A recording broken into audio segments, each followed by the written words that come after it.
महाभारत के सबसे शक्तिशाली तलवार चलाने वाले योद्धा आखिर कौन थे? पहले नंबर पर तो मौजूद तलवारबाज से तो कोई भी तलवारबाजी करने से कतराता था। दोस्तों, स्वागत है आपका हमारे चैनल पर। वीडियो में आगे बढ़ने से पहले हमारे चैनल को सब्सक्राइब अवश्य करें, साथ ही बेल आइकन जरूर दबाएं। चलिए करते हैं ज्ञान की बात। महाभारत काल के मुख्य युद्ध की बात करें तो उनमें उपयोग किया जाने वाला शास्त्रों में मुख्य केंद्र अक्सर बाण या फिर गदा ही रहे हैं। वहीं खड़ग तलवार से युद्ध करने वाले योद्धाओं की चर्चा इतनी अधिक नहीं होती, लेकिन आज के इस वीडियो में हम मुख्यतः जोर देने वाले हैं उन 7 सबसे शक्तिशाली तलवार चलाने वाले योद्धाओं के बारे में जिनकी तलवारबाजी को देखकर देवता तक कांप उठते थे। तो चलिए बात करते हैं एक से बढ़कर एक खड़ग युद्ध के ज्ञाताओं की। इस सूची में 7वें स्थान पर है अभिमन्यु।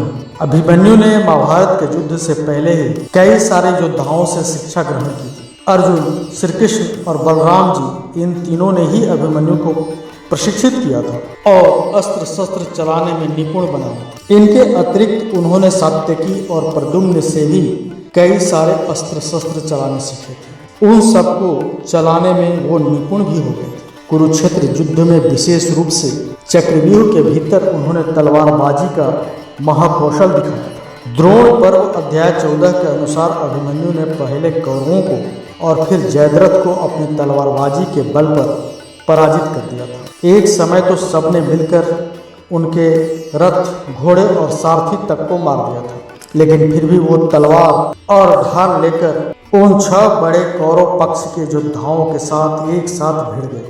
कहते हैं वो तलवारबाजी में अत्यधिक निपुण थे। इसी सूची में 4थे स्थान पर है भीम। 10,000 हाथियों का बल रखने वाले भीम शारीरिक रूप से बहुत ही शक्तिशाली थे और अच्छे गदा चालक, साथ ही साथ एक उत्कृष्ट धनुर्धारी तो थे ही, इसके साथ साथ वो एक कुशल तलवारबाज भी थे। युद्ध में जब एक समय भीम ने अपनी गदा के प्रहार से कलिंग के राजकुमार वक्रदेव का वध कर दिया था, तो कलिंग के राजा ने क्रोधित होकर अपनी सेना सहित भीम को चारों ओर से घेर लिया था। उसी समय भीम ने एक तलवार उठा ली और कलिंग के राजा ने कई बार भीम की ओर बाण चलाए थे। उन्हें भीम ने उस तलवार से काट डाला और फिर कलिंग के सेनापति बहुमंत ने 14 भाले भीम की ओर चलाए। उन्हें भी भीम ने अपनी तलवार के जोर से काट डाला और उसी समय भीम उछलकर बहुमंत जिस हाथी पर सवार थे उस पर झपट पड़े और तलवार से बहुमंत को बीच से ही काट डाला। उसके बाद और भी कितने ही हाथियों, सैनिकों को उन्होंने काट काट कर मार डाला। कहते हैं भीम शत्रुओं के रथों पर कूद कूद कर ऐसे प्रहार करते थे कि उनका सर धड़ से ही अलग कर देते थे। ऐसे में इस बात से साफ अंदाज लगाया जा सकता है कि भीम कितने बड़े तलवारबाज थे। इसी सूची में 5वें स्थान पर है अश्वत्थामा। दुर्योधन की दुर्दशा देखकर अश्वत्थामा ने पांडवों को मार देने का निश्चय कर रात्रि में उनके शिविर पर आक्रमण करने की योजना बनाई। तो उससे पहले ही उसने भगवान शिव से एक उत्तम खड़ग प्राप्त किया। कहते हैं शिविर के भीतर ही सर्वप्रथम अश्वत्थामा ने धृष्टद्युम्न का निर्ममता पूर्वक वध किया और उसके बाद उनके कई सारे सैनिकों का वध किया। सिर्फ यही नहीं, पांडवों के स्थान पर सो रहे उनके पुत्रों का भी वध किया और उनकी रक्षा में जो सैनिक खड़े थे उन्होंने सबको एक ही बार में काट डाला था। उसने अपने इस तलवार से बचे हुए योद्धाओं के घोड़े और हाथियों को भी बीच से काट डाला। इसी बीच जब सुखसोम ने तलवार उठाकर अश्वत्थामा पर हमला किया तो उसने तलवार सहित सुखसोम को एक ही वार में बीच से ही काट डाला था। कहते हैं उसके बाद अश्वत्थामा ने शिखंडी को भी अपनी तलवार से ही 2 टुकड़े कर डाला था। बाद में बचे हुए योद्धाओं को भी उसने ढूंढ ढूंढ कर अपनी तलवार के प्रहार से मार डाला। तलवार के साथ उसका इतना आघात देखकर सब कांप उठे थे। एक बात ये भी थी कि वे सब योद्धा उस समय तक थक चुके थे और जो भी हो, इतने अधिक योद्धाओं और सैनिकों को केवल एक तलवार से मार डालना कोई छोटी मोटी बात नहीं और इसमें अश्वत्थामा बेहद ही माहिर थे। इसीलिए उनको इस सूची में 5वें स्थान पर रखा गया। इसी सूची में 4थे स्थान पर है सात्यकी। नारायणी सेना के एक सेनापति सात्यकी अर्जुन के शिष्य थे और वो हर अस्त्र शस्त्र चलाने में बेहद ही माहिर थे। धनुष बाण चलाना हो या तलवारबाजी, सभी में वो बेहद ही निपुण थे। और महाभारत के मौसूल पर्व में उन्होंने कौरव पक्ष से जीवित बचे हुए महान योद्धा कृतवर्मा का भी वध अपनी ही तलवार से किया था। उन्होंने कृतवर्मा का सर धड़ से अलग किया था।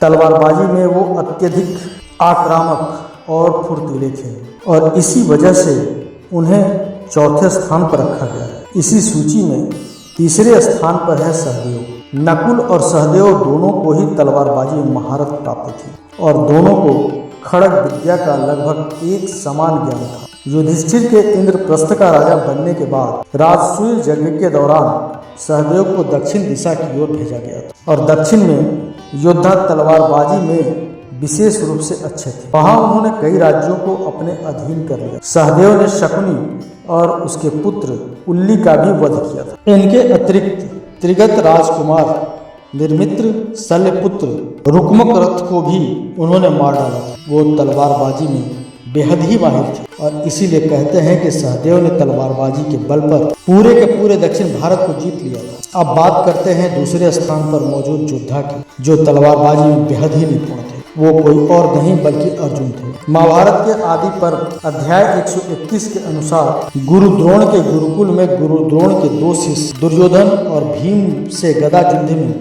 बेहद ही अच्छे निकले। अश्वत्थामा धनुर्विद्या की जानकारी में सबसे बढ़कर थे। नकुल और सहदेव दोनों भाई तलवार पकड़कर युद्ध करने में अत्यंत कुशल थे और वे इस कला में अन्य सब पुरुषों से बढ़ चढ़कर थे। युधिष्ठिर रथ पर बैठकर युद्ध करने में श्रेष्ठ, परंतु अर्जुन सब कलाओं में युद्ध करने में बढ़ चढ़कर एक महारथी थे। कहते हैं वो समस्त पृथ्वी में युद्धपति के रूप में अत्यंत प्रसिद्ध थे। मन की एकाग्रता, बल और उत्साह के कारण ही वह संपूर्ण अस्त्र शस्त्र की विद्याओं में प्रवीण हुए। अस्त्रों के अभ्यास तथा गुरु के अभिलाष से ही अर्जुन का स्थान सबसे ऊंचा था। भगवान शिव के साथ हुए युद्ध में अर्जुन ने हर प्रकार के अस्त्र शस्त्र के साथ भगवान शिव को संतुष्ट किया था, जिसमें खड़ग भी सम्मिलित थी। हालांकि वह हर प्रकार से भगवान शिव से पराजित हुए थे। कहते हैं वो हर युद्ध विद्या को जानते थे और तलवारबाजी में भी बेहद ही माहिर थे। इसीलिए तो भगवान शिव के साथ उन्होंने स्वयं अपनी तलवार से युद्ध किया था, जिससे भगवान शिव प्रसन्न हुए और उन्होंने उन्हें बदले में पाशुपत अस्त्र दिया। अब बात करते हैं पहले नंबर पर मौजूद सबसे बड़े तलवारबाज, जिसकी तलवारबाजी के आगे कोई भी नहीं टिक सकता। वो और कोई नहीं बल्कि नकुल थे। निस्संदेह ही नकुल महाभारत के सर्वश्रेष्ठ तलवारबाज थे।